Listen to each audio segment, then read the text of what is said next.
Lalu kebenaran Tuhanmu itu apa, Bang? Kalau hanya nanti-nanti belum ada buktinya.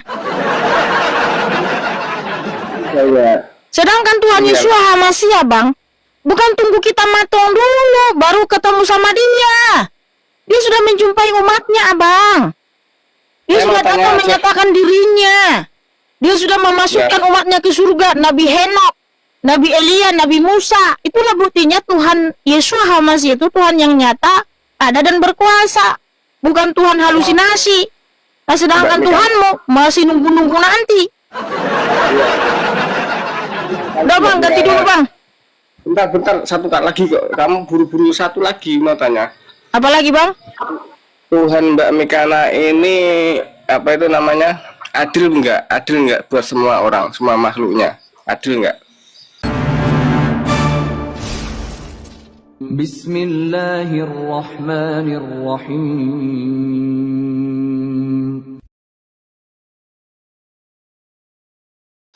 Adil, karena dia nanti akan menghukum semua orang menurut perbuatannya, yaitu di Wahyu 21, Wahyu 20.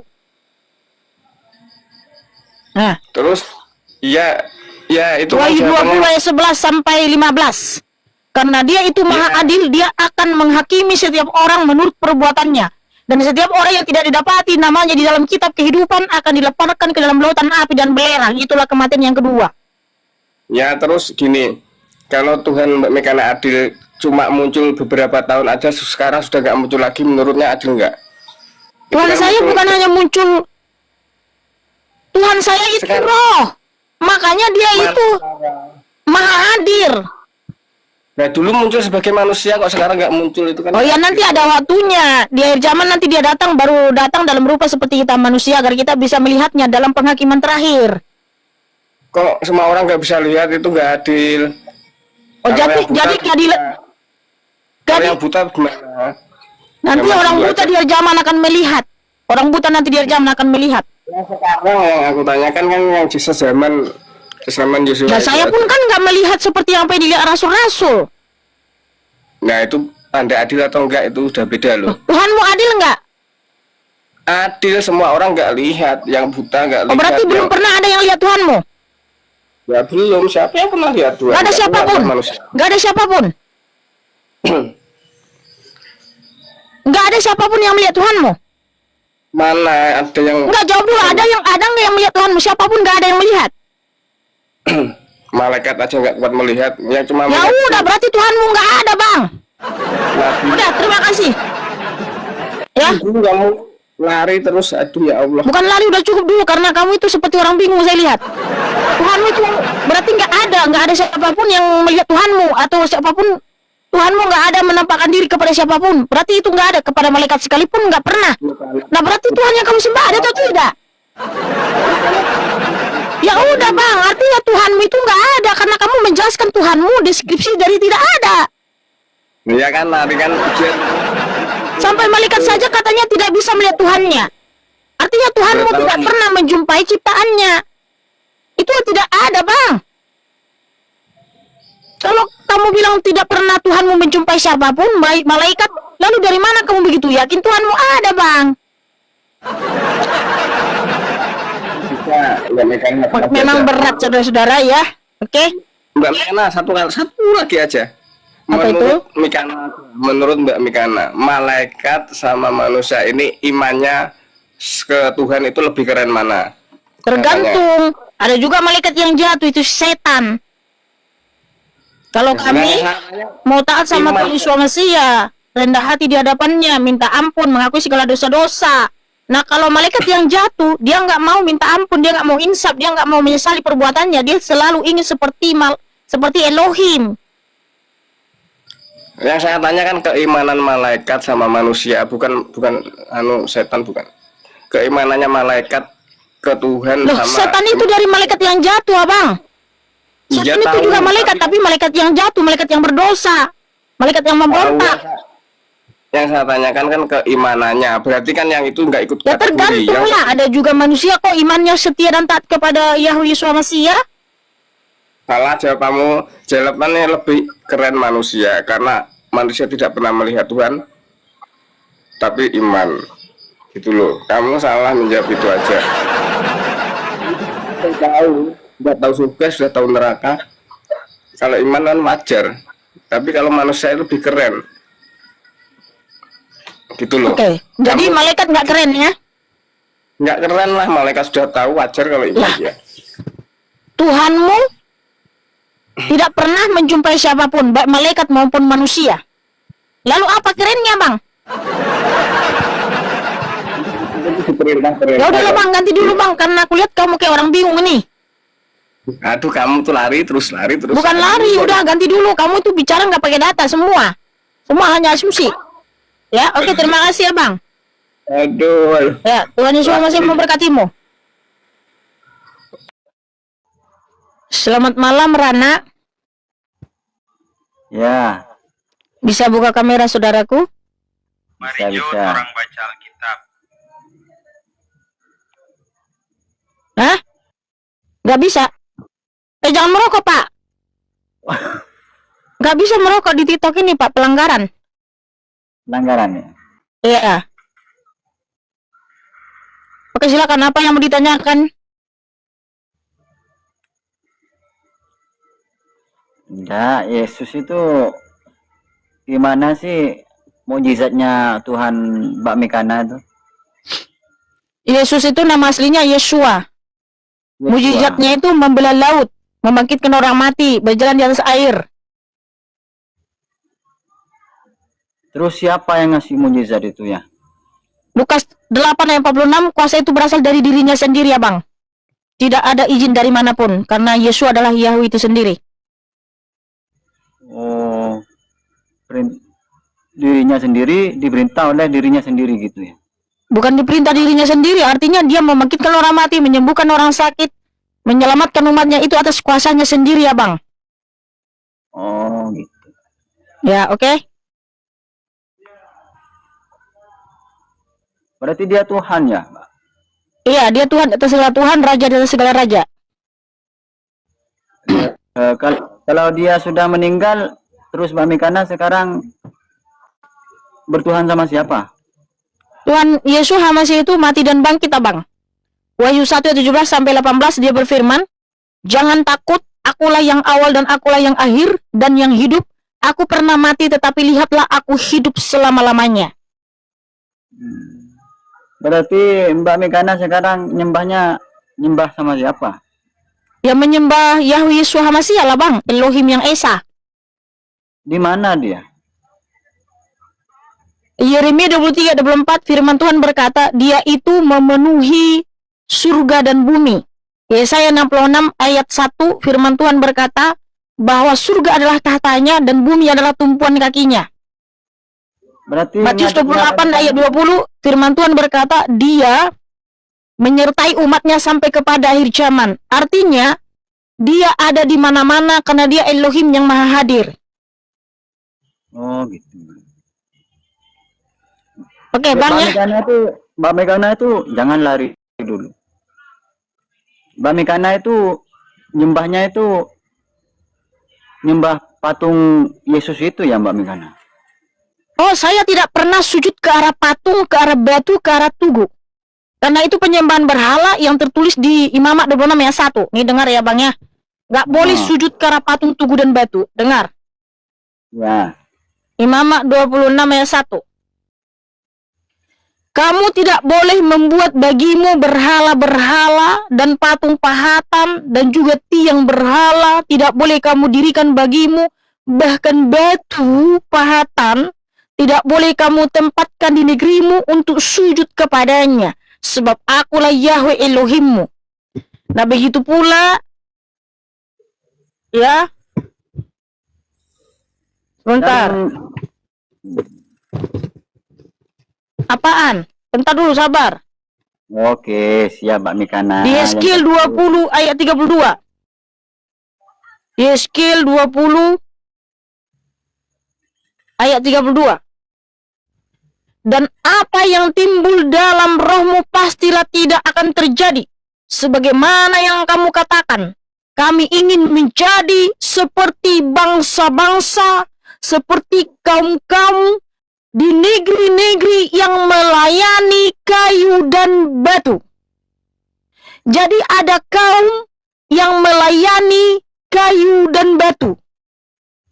Nah, melayani kayu dan batu apa? Seperti cium-cium kayu dan batu, sujud ke arah kayu dan batu. Nah, saya tidak melakukan seperti itu, Bang, karena saya bukan kaum penyembah kayu dan batu. Berarti intinya Mbak Mikana ini menyembah Tuhan yang kasat mata gitu ya Mbak Mikana. Saya menyembah Yahweh Elohim yang Esa, Sang Pencipta, Sang Juru Selamat, karena dialah Yesua Sang Juru Selamat. Di mana dia itu yang mendiami cahaya terang yang tak terhampiri. Dia Elohim yang maha hadir. Kita tidak bisa melihat dia, tapi dia bisa melihat kita. Oh benar.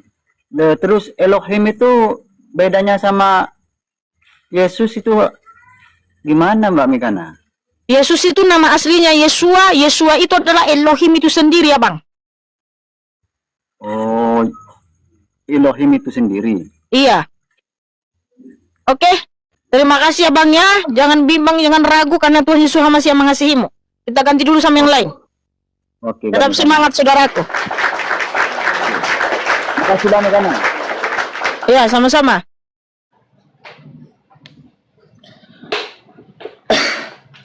Ya, saya mau tanya aja satu. Iya. Kristen ajaran Paulus apa ajaran Yesus? Kitab suci ini bukan ajaran Rabi Saul, tapi kitab suci ini adalah firman Yahweh Yeshua HaMashiach Elohim yang Esa, Bang. Nah, Rabi Saul Nggak, itu aku adalah tanya- rasul yang aku tanya hebat gini loh. yang menulis firman-firman Tuhan dan yang menyebarkan firman-firman Tuhan. Aku mau tanya gini loh, kamu sana. Kan Yesus selama hidupnya Yeshua 33 namanya, Bang. Yeshua Iya. namanya. Yeshua selama hidupnya 33 tahun dia tidak pernah mengajarkan tentang kekristenan. Kenapa? Yeshua itu bukan hanya 33 tahun hidupnya, dia itu maha hidup. Iya, maksudnya yang tertulis di situ kan saya kayak pernah baca gitu. Yang tertulis di situ cuma 33 tahun. Nah, setelah Yeshua diangkat gitu ke langit, itu kenapa tiba-tiba Kristen muncul gitu? Tuhan Yesus HaMashiach bukan diangkat, dia kembali ke surga. Iya, intinya kenapa Yesus pas udah di sana baru Kristen muncul? Kenapa nggak di zaman Yesus? Di Kamu zaman tahu nggak Yeshua? arti Kristen apa? Apa? Kristen itu sebutan. Kristen Nggak itu ngerti. sebutan. Ngerti. Iya. Jadi Tapi kan gini, kamu harus gini, tahu dulu arti Kristen apa. Kenapa Yesus selama hidupnya nggak pernah dia ngajarin tentang kekristenan? Sedangkan setelah Yesus sudah bangkit, sudah ibaratnya sudah ke surga, kenapa Kristen baru muncul? Kenapa nggak di masa hidupnya? Kenapa coba? Yeshua Artinya kan- HaMashiach itu adalah Tuhan itu sendiri, di mana memang Tuhan Yeshua HaMashiach mengajarkan untuk percaya kepadanya, menyembah dia dalam roh dan kebenaran, taat dan setia kepadanya.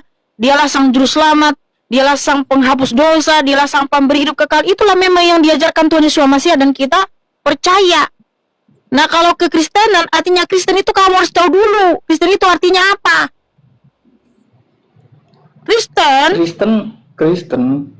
Kristen kan pengikut Yesus katanya kan, pengikut Yeshua kan, ya kan? Makanya dengar.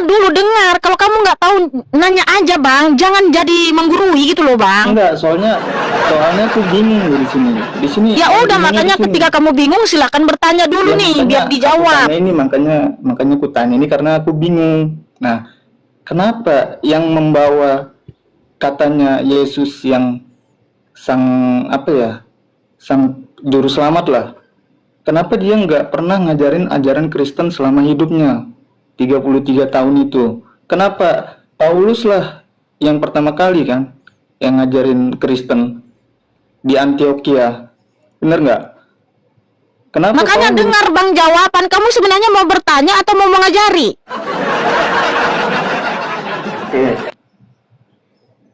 Dengar ya. Mute dulu. Biar kamu simak baik-baik ya, simak baik-baik. Jangan kemana-mana. Jangan traveling pikirannya, memaksakan sudut pandang imannya kepada kitab suci ini. Saya kasih tahu sama kamu. Kristen itu sebutan. Sebutan kepada orang yang masih menyebut nama Tuhan dalam Helenisasi. Jadi, Kristen itu berasal dari bahasa Yunani yaitu Kristianos. Nah, Kristianos itu diambil dari kata Kristos. Makanya Kristianos itu artinya pengikut Kurios Yesus Kristus. Paham? Sudah paham belum? Kristianos atau Kristen itu artinya pengikut Kurios Yesus Kristus. Sudah paham?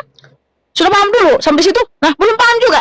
Terus kemana pikiranmu? Gini loh, gini Kak. Sekali lagi, Kristen itu artinya dengar. Iya, aku ngerti di situnya. Aku itu terus? tanyanya bukan di situnya loh, Kak. Aku ngerti. Enggak, kamu harus tahu dulu arti Kristen. Iya, ya ngerti. Kenapa pas ya, kan Kristen kan mengikuti Yesua kan. Yesua itu kan ibaratnya intinya dari Kristen kan, gitu. Kenapa sang inti ini, sang sumber ini tidak pernah mengajarkan selama 33 tahun itu tentang kekristenan? Itu yang saya bingung. Ya makanya dengar Bang, tolonglah please. Kalau saudara bertanya dengar. Nah tadi arti Kristen apa tadi? Pengikut Yesua. Bukan, itulah makanya. Aduh kan. Lah tadi katanya itulah kamu tidak menyimak. Oke, sekali lagi ya. Kita tes ya apakah saudara ini menyimak dengan baik atau tidak. Kristen itu berasal dari bahasa Yunani yaitu Kristianos. Kristianos itu diambil dari kata Kristos, di mana Kristianos itu artinya pengikut Kurios Yesus Kristus. Jadi Kristen itu artinya pengikut Kurios Yesus Kristus. Sudah paham? Oke, saya tes. Apa artinya Kristen? Pengikut Kristus. Ya, pengikut Kurios Yesus Kristus. Iya. Nah, oke, sampai sini sudah paham. Sabar. Belum. Dengar dulu. Belum, Bang. Belum, Bang. Bentar. Tidak berhenti sampai di situ, dengar, tidak berhenti sampai di situ. Nah, Kurios Yesus Kristus itu nama siapa? Nama Tuhan yang dihelenisasikan atau nama buatan Yunani. Paham? Nama buatan Yunani. Nah, begini saudaraku, saya kasih tahu sama kamu ya. Perbedaan Kristen dengan Mesianik. Di Kisah Para Rasul 11 ayat 26, di situ disebut murid-murid itu pertama sekali disebut Kristen di Antioquia. Nah, Kristen itu diterjemahkan dari bahasa Yunani yaitu Kristianos, yang dimana Kristianos itu pengikut Kristus. Tetapi kalau kita baca dalam bahasa Ibrani, di situ disebut Mesihim. Mesihim itu kalau kita orang Indonesia bilangnya Mesianik. Nah, Mesianik atau Mesihim itu artinya apa? Pengikut Yeshua HaMasyiah. Para rasul itu orang Yahudi, orang Israel. Mereka sangat mengerti bahwa nama Tuhan itu tidak bisa diubah-ubah karena nama Tuhan itu ada makna, ada arti yang sangat mendalam di situ. Sehingga aku tidak percaya kalau para rasullah yang mengubah nama Yahweh Yeshua HaMasyiah menjadi Kurios Yesus Kristus. Tapi itu adalah nama helenisasi ketika kitab suci disalin atau diterjemahkan ke bahasa Yunani. Kenapa? Kita kan bisa memahami nih, kita manusia cerdas. Yang mana yang bisa diterjemahkan, yang mana yang tidak. Kalau nama diri itu tidak bisa diterjemahkan. Jadi kalau dalam bahasa Yunani sebenarnya kalau menerjemahkan dengan jujur, tetap namanya Yahweh, Yeshua, ya, Yeshua, Hamosya. Itu. Sehingga kalau kita memanggil namanya yang asli, Bang, nama yang benar, maka disebut Mesianik. Kalau di Kisah Para Rasul 11 ayat 26 dan 1 Petrus 4 ayat 16. Di situ rasul-rasul berkata mereka adalah Mesihim. Mesianik itu artinya pengikut Sang Mesias. Nah, siapa Sang Mesias? Yeshua. Yeshua siapa? Yahweh. Makanya kalau dia panggil nama yang benar, yaitu Yahweh Yeshua HaMashiach, dia disebut mesianik, Bang. Kalau Kristen, kalau dia masih menyebut nama Helenisasi, nama buatan Yunani, maka dia disebut Kristen. Itu sebutan, Bang, sebutan. Bukan ajaran. Itu sebutan kepada orang-orang yang menyembah Yahweh Yeshua HaMashiach, atau orang-orang yang menyembah Tuhan Yesus Kristus. Nah, kalau saya pribadi, karena saya sudah tahu kebenaran bahwa nama diri tidak boleh diterjemahkan, maka saya panggil nama aslinya, Bang. Nama yang benar. Karena nama yang benar itu maknanya sangat dalam. Kalau namanya diganti, maknanya pun berubah. Yeshua itu artinya keselamatan. Tapi kalau namanya diganti jadi Yesus, arti nama Yesus apa? Nggak ada. Nggak ada, saudaraku. Tapi kalau kita mau bawakan ke Yunani, ke Arab, ke Ibrani, Ye itu dia, Sus itu kuda jantan. Yesus dialah kuda jantan. Tapi kalau Yeshua, dialah yang menyelamatkan. Oke lah, oke. Makanya saya memanggil nama aslinya, Bang, nama yang benar. Bentar. Jadi orang-orang Kristen harus paham ini, harus mengerti. Oke, saya ngikutin lah. Nah, kenapa Yesus selama hidup dia sunat, dia berpuasa, dia tidak minum minuman keras, dia mengerjakan hari Sabat, ya kan? Dia tidak pernah masuk gereja. Kenapa setelah Yesus tiada, kenapa ajaran itu udah diberlakukan, sedangkan sang sumber si Yeshua ini kenapa tidak pernah mengajarkan selama dia hidup gitu? Mengajarkan apa? Kan semua ajarannya ada di sini, Bang. Dia itu Tuhan atas hari Sabat. Dengar ya, Bang. Mengerjakan Sabat kamu bilang. Justru Tuhan Yesus HaMashiach itu menyembuhkan orang pada hari Sabat. Menyuruh orang mengangkat tilam pada hari Sabat. Makanya orang Yahudi mengatakan dia melanggar hari Sabat. Tetapi kenapa? Kenapa dia menyembuhkan orang pada hari Sabat? Karena dia Tuhan. Yaitu Matius 12 ayat 8. Markus 2 ayat 28. Tuhan Yesus HaMashiach berfirman, dia adalah Tuhan atas hari Sabat. Jadi Sabat itu diberikan untuk manusia, bukan untuk Tuhan. Makanya Yesus HaMashiach adalah Yahweh, dia adalah Tuhan atas hari Sabat. Nah, kalau kamu agamanya apa, Bang? Saya Islam. Apakah Abang sunat? Sunat. Kenapa Abang sunat? Ada perintahnya di dalam Quran? Kalau di Al-Quran tidak ada. Ini kan sunat ini kan turun-keturunan, turun-temurun dari mila Ibrahim. Saya mengikuti dari mila Ibrahim. Ibrahim itu siapa? Ibrahim inilah kakek moyang para nabi. Kenapa? Kakek moyang para nabi? Nabi-nabi yang mana, Bang? Ya nabi-nabi ya dari Ibrahim, Ismail, Ishak, Yakub, Yusuf, Ayub, Su'aib, Musa, Harun, Zulkifli, Daud, Sulaiman. Oh, udah cukup. Artinya ada Ismail dan Ishak ya. Berarti namanya jadi berubah di Arab jadi Ibrahim. Ya kan dari Ibrahim ke Ismail turunnya ke Muhammad. Kenapa emangnya? Nah, begini, for your info saudaraku, berarti kamu memang sudah jujur ya bahwa di Al-Quran nggak ada toh. Ini baru orang jujur, tepuk tangan dulu. Lah, karena itu kan tradisi. Iya, berarti kamu mengikuti tradisi dari turun-temurun gitu ya. Itu kan perjanjian kekal. Lah, itu perjanjian kekal Yahweh kepada Abraham, bukan sesembahan penduduk negeri Mekah. Kepada Abraham dan keturunannya.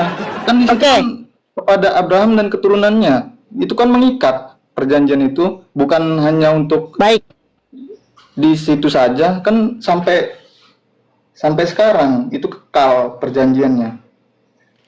Oke, kalau begitu saya bacakan dulu. Kejadian 17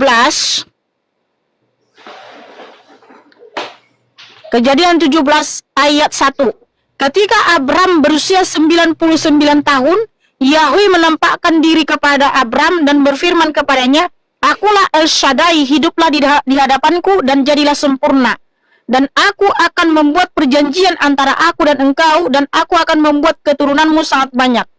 Maka Abram tersungkur dengan mukanya dan Elohim berfirman kepadanya dengan berkata, "Mengenai aku, lihatlah perjanjianku ada padamu.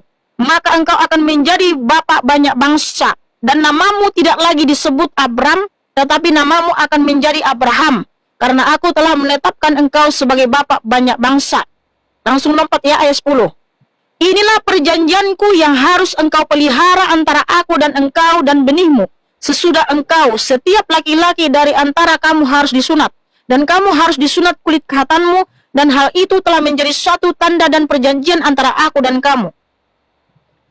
Dan seorang anak laki-laki berumur 8 hari haruslah disunat olehmu, yaitu setiap laki-laki dalam generasimu yang lahir di rumah atau yang dibeli dengan uang dari semua bani lain yang ia bukan dari benihmu. Ia yang lahir di rumahmu dan dia yang dibeli dengan uang harus disunat. Dan perjanjianku akan ada di dalam dagingmu sebagai perjanjian yang kekal. Oke, artinya kamu mengikuti ini ya. Ya dari Ismail, dari Iya. Ibrahim, Ismail. Iya, Abraham itu kan anaknya ada Ishak dan Ismail. Artinya kamu Nah, mengikuti pertanyaan saya sunat begini. itu berdasarkan apa yang Pertanyaan diperintahkan. Dengar dulu. Ya, bentar dulu. Jadi Bentar kamu dulu, Kak, mengakui kamu mengikuti sunat yang Iya, bentar, dilakukan bentar Abraham dulu, yang saya mau diperintahkan tanya, Yahweh. saya mau tanya, bentar, harus digarisbawahi dulu nih. Bentar dulu. Anak Ibrahim yang diberkati siapa? Jangan ke situ dulu, ini pakai sunat dulu. Iya, Jangan pindah bentar topik, dulu, jangan pindah bentar topik, dulu, jangan saya pindah mau topik. tanya dulu. Jangan Biar- pindah biar- topik. biar ini, Van, biar clear. jangan pindah topik dulu, jangan pindah topik Iya, dulu. maksudnya biar clear. Jadi di sini kamu kan. sunat itu kan mengikuti Abraham. Enggak, maksud Betul? saya ini sebentar dulu. Jangan ke Anak situ yang- dulu, jangan ke situ dulu. Kan Sebentar. Abraham itu punya anak Makanya- namanya Ismail dan Ishak. Ada Ishak dan Ismail, ya kan? Nah, Sebentar ternyata dulu, itu saya juga mau ada dalam garis bawahi. agamamu. Berarti kamu Kenapa- sunat itu mengikuti apa yang sudah diikat perjanjian dengan Yahweh dengan Abraham ya, betul ya? Sebentar dulu, saya mau garis bawahin dulu nih. Anak yang diberkati oleh Tuhan siapa? Ismail atau Ishak? Bukan anak yang diberkati, Ismail juga diberkati, Ishak juga diberkati, cuma anak perjanjian itu adalah Ishak. Ismail lah. Kan itu anak sulung, di situ kan disebutnya anak sulung. Jangan kamu merubah-rubah firman Yahweh. Kamu itu sudah ambil firman-firman Yahweh sunat, tulisannya anak mau kamu sulung. rubah Siapa lagi yang firmannya, anak sulung? dasar kamu. Sebentar dulu. Anak Jangan sulung. ubah-ubah. Oke, kalau begitu tunjukkan di dalam kitab suci ini anak perjanjian itu adalah Ismail. Silakan tunjukkan. Enggak, di situ kan tertulisnya, saya pernah baca sekilas. Saya enggak terlalu baca.